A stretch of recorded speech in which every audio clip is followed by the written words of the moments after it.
Assalamualaikum warahmatullahi wabarakatuh. Kembali lagi di podcast Bekesah, Bincang Kesehatan. Aku sehat, Nuan sehat, sehat milik kita bersama. Hari Minggu berjalan santai menuju desa Tanjung Jati. Sebelum podcast dimulai, izinkan saya memperkenalkan diri. Perkenalkan, nama saya Sulian Rizky Junifar, biasa orang memanggil Eki. Saya staf dari Seksi Promosi Kesehatan dan Pemberdayaan Masyarakat Dinas Kesehatan Kabupaten Kapuas Hulu. Saya di sini memang sendiri. Sendiri bukan berarti tidak ada arti, karena di sini saya ingin menyampaikan informasi. Pada kesempatan kali ini kita akan membahas tentang isoman, isolasi mandiri. Terus apa bedanya dengan karantina? Tetap stay tune di podcast Bekesah, Bincang Kesehatan. Aku sehat, Nuan sehat, sehat milik kita bersama. COVID-19 merupakan penyakit menular yang disebabkan oleh jenis coronavirus yang baru ditemukan dan mulai mewabah di kota Wuhan, Tiongkok pada bulan Desember 2019 yang lalu, yang mana sekarang menjadi sebuah pandemi yang menyebar di seluruh dunia. Berdasarkan sumber dari WHO, jumlah kasus di dunia sebanyak 213 juta, banyak kan? Dan yang meninggal sebanyak 4,44 juta. Dan di Indonesia sendiri sudah mencapai 3,99 juta yang terkonfirmasi dan yang meninggal sebanyak 127.000. Di Kabupaten Kapuas Hulu sudah masuk ke dalam zona kuning berdasarkan informasi dari Dinas Kesehatan Provinsi Kalimantan Barat pertanggal 22 Agustus 2021. Sampai saat ini, situasi COVID-19 di tingkat global maupun nasional masih cukup tinggi. Belum lagi dengan ancaman varian baru seperti Alpha, Beta, Kappa, dan lain-lain, yang mana ini sangat membutuhkan respon yang sangat cepat untuk mencegah penularan yang berkelanjutan. Karena itu, diperlukan langkah-langkah yang strategis untuk pencegahan dan pengendalian dari COVID-19 seperti peningkatan kapasitas pelacakan, pemeriksaan, karantina, dan isolasi kasus COVID-19. Tapi pada kesempatan kali ini kita akan membahas tentang isolasi mandiri. Apa itu isolasi mandiri dan apa bedanya dengan karantina? Mari kita bahas. Stay tune di podcast Bekesah, Bincang Kesehatan. Aku sehat, Nuan sehat, sehat milik kita bersama. Berdasarkan definisi operasional dari Kementerian Kesehatan Republik Indonesia, isolasi itu adalah upaya memisahkan seseorang yang sakit yang membutuhkan perawatan COVID-19 atau seseorang yang terkonfirmasi COVID-19 melalui pemeriksaan laboratorium dari orang yang sehat yang bertujuan untuk mengurangi resiko penularan.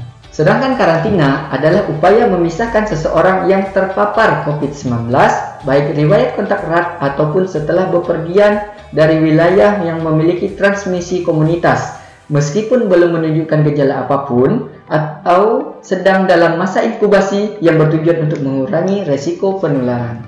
Jadi, perbedaan antara karantina dan isolasi adalah karantina yaitu seseorang yang kontak erat dengan kasus terkonfirmasi, sedangkan isolasi adalah orang yang dinyatakan terkonfirmasi oleh pemeriksaan laboratorium. Kapan karantina dan isolasi dilakukan? Karantina dilakukan apabila setelah diidentifikasi sebagai kontak erat dinyatakan selesai karantina apabila hasil tes pemeriksaan COVID-19 pada hari kelima hasilnya dinyatakan negatif, dan apabila hasil positif maka dinyatakan sebagai kasus terkonfirmasi dan harus menjalani isolasi. Isolasi itu dilakukan apabila setelah dinyatakan sebagai kasus terkonfirmasi atau hasil pemeriksaan laboratorium dinyatakan positif. Dapat dinyatakan selesai isolasi apabila tidak memiliki gejala selama 10 hari sejak pengambilan swab positif. Jika muncul gejala, minimal isolasi 10 hari setelah muncul gejala dan 3 hari bebas demam dan gangguan pernapasan.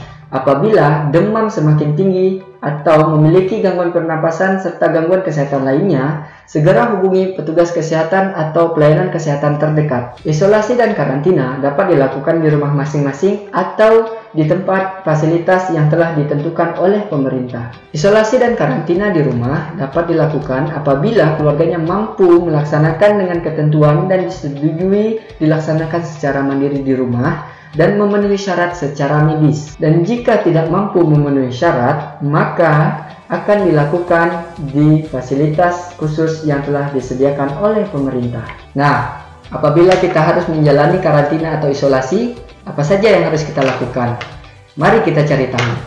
Tetap stay tune di podcast Berkisah, Bincang Kesehatan. Aku sehat, Nuan sehat, sehat milik kita bersama. Apa saja yang dapat dilakukan apabila kita harus karantina dan isolasi? Apa saja yang dapat dilakukan apabila harus menjalani karantina atau isolasi? Pertama, tetap berada di rumah dan tidak bepergian ke ruang publik. 2. Tidur di kamar terpisah dan menjaga jarak dengan anggota keluarga yang lain. 3. Selalu memakai masker. 4. Menggunakan alat makan dan minum sendiri. Yang kelima, selalu memeriksakan suhu tubuh dan memantau gejala yang timbul setiap harinya. Yang keenam, terapkan perilaku hidup bersih dan sehat.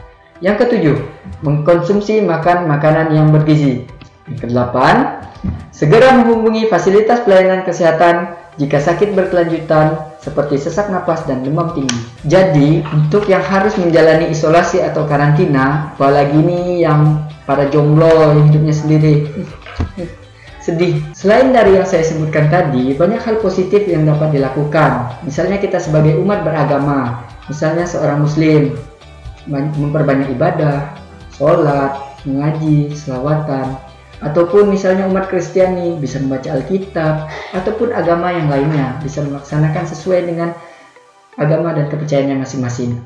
Adapun hal-hal yang positif lainnya banyak juga yang dapat dilakukan, misalnya seperti nge-vlog atau tiktokan kan kita bisa senang-senang tuh.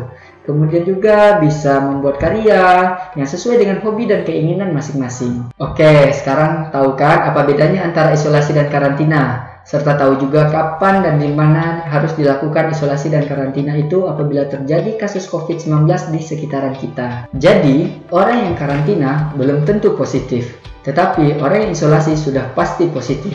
Untuk mendiagnosa positif atau tidak, itu melalui pemeriksaan laboratorium ya. Ayo kita sama-sama melawan COVID-19 dengan cara menerapkan protokol kesehatan 5M. Memakai masker, mencuci tangan, menjaga jarak, menjauhi kerumunan, dan membatasi mobilitas.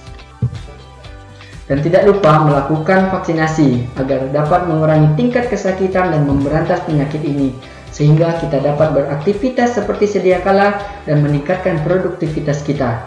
Jaga diri, jaga keluarga, jaga Indonesia. Sekian pembahasan kita pada kesempatan kali ini. Apabila terdapat kekhilafan, mohon dimaafkan. Apabila ada yang ingin ditanyakan, silakan komen di kolom komentar atau DM di akun sosial media kita.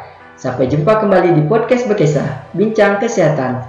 Aku sehat, Nuan sehat, sehat milik kita bersama. Assalamualaikum warahmatullahi wabarakatuh.